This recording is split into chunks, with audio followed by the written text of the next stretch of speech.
Hey guys, this is my FG. Looks like it's decided to break the door handle right here. So I'm just going to make a quick video of how I'm just going to pull this off and fix it, and hopefully it helps because they're very, very common. Let's get to it. First things first, you need to pull out the screw that's in here. It's actually just behind this little tab just there. Just grab something. You can just see that lifts up. And the screw's just back there. All the screws, by the way, are these. Okay, so you need a star-shaped tool to get them off. Screw in here, 2 down the bottom, 1 there, and 1 there. And then you need to come up here and pull this trim off, which just comes off very easily, like that. There's 1 more screw in here, and another one in there. So now that you've removed all the screws, which is just a total of 5, you want to start to unclip it from the actual door itself. It's better if you have an interior trim tool, which actually assists you with doing this, but I'm just going to use what I have at home, which is just a knife, and then just start prying it until it comes off. Now it's a bit rough and it's actually pretty funny. It looks like it's already had the door handle replaced once before, which is funny. There's a lot of clips. It's about 1, 2, 3, 4 just on this side here, a few down the bottom as well, and then just a few on the other side. They will just click pretty hard, but they come off fairly easily once they have it off. There it is. So you just have 2 wires to unplug, essentially. Just back here, you got this one, the main one, and then your actual cable, which you can see a bit clearer. So this is like a bicycle cable, really. Just pull it off.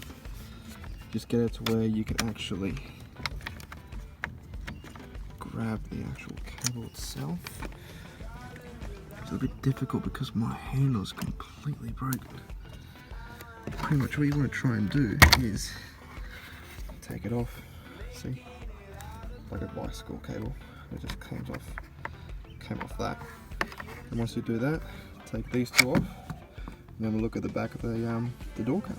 Once you have the door card off, you're going to notice that there actually isn't any screws to take this off. They've actually put these small shafts through the holes and somewhat melted the actual handle on. So you essentially have to break these off. Well, not completely, just break the top parts off so you can actually just take it off. And that's the easiest way to get this handle off to begin with. Okay, so I've gotten all the top residue off this. It looks like that. Off the original handle. You've pretty much got to butcher it to get all this shit off it. I'm sure there's probably a better way of doing it, but this is just the way that I'm doing it, and this just comes straight off. There's the old handle.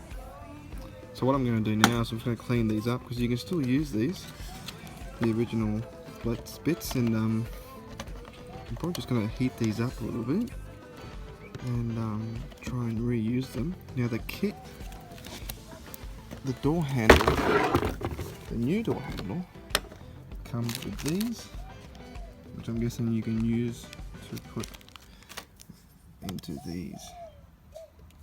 And that's what I'm going to do. So now I've just gone through and put some holes in here, and they're actually already hollow.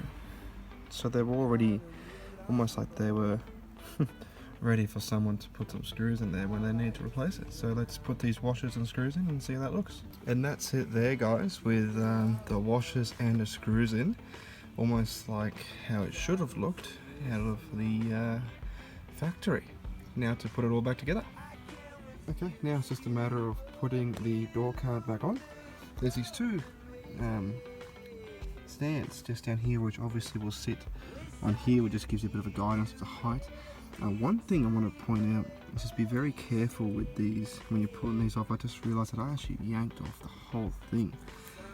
It's actually just that you need to pull off. So just be very careful when pulling these off. Because obviously they're very delicate. I don't know if it'll work yet or not, but I'll show you in the video later on once I put it all back together. Alright, so let's just start putting this back on now. Cool, there we go. So the door's back on. Pretty much just going to bang all the way around the door itself just to get those clips back on. Obviously just test to see if all your windows work. Make sure you've plugged it all back in, but everything works. Before you screw it all back together, close the door, make sure it all works. Press your lock button on your key. It all works. So now it's just time to put it back together. Probably just going to start off with these two up here, and then just work our way around to the one in here, and then the bottom ones. Okay, so we have 1, 2, 3. There's the other ones. 4 and 5 screws on now. Now you can grab your panel, just this one here. Simply clip it back on. Like that. There you go. And that's it, guys. Easy done. All works. All the buttons work. And one thing I will point out that yes, this did break. It no longer works. Looks like I've just went a bit too rough and pulled the guts out of it. So keep in mind, be very careful when pulling that off. A bit of a learning curve. There you go, guys. Let me just show you the actual part that I bought. Just a bit more details about that. And that's it there, guys. 43 bucks just out of eBay. These guys did a pretty quick job. There you go, guys. Hope that helps. I don't know if it was done 100% correct, but I hope it does help some people with fixing their FGs. Thanks, guys. Bye bye.